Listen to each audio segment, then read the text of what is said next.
In addition to copying your music, movies, and photos to your iPod, most iPods also support the syncing of your contacts and calendars. So if you carry around your iPod or iPhone all the time, you have quick access to your addresses, phone numbers, and schedule.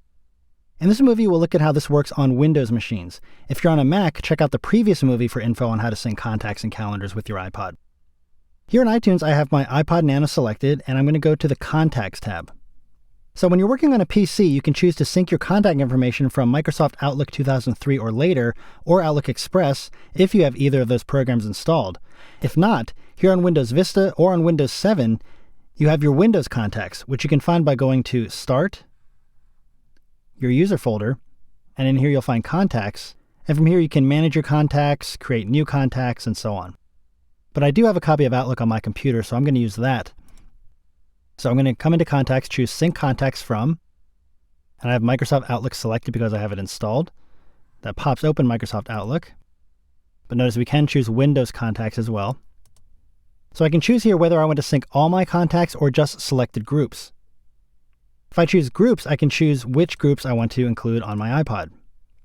So maybe I do only want to have my family contacts copied over to my iPod. If you have photos associated with your contacts, you can check Include Contacts Photos if you want those photos included. And that's really all there is to syncing your contacts to your iPod. Now before I click Apply to copy the contacts over, let's look at calendars. On Windows, your calendar information has to come from Outlook 2003 or later. So if you don't have Outlook installed, you can't sync calendar info to your iPod.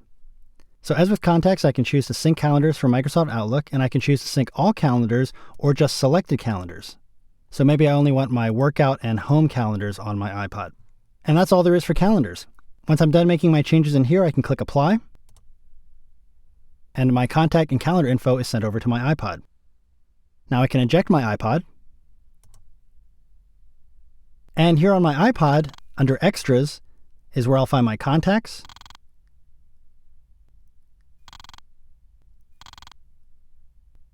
and my calendars.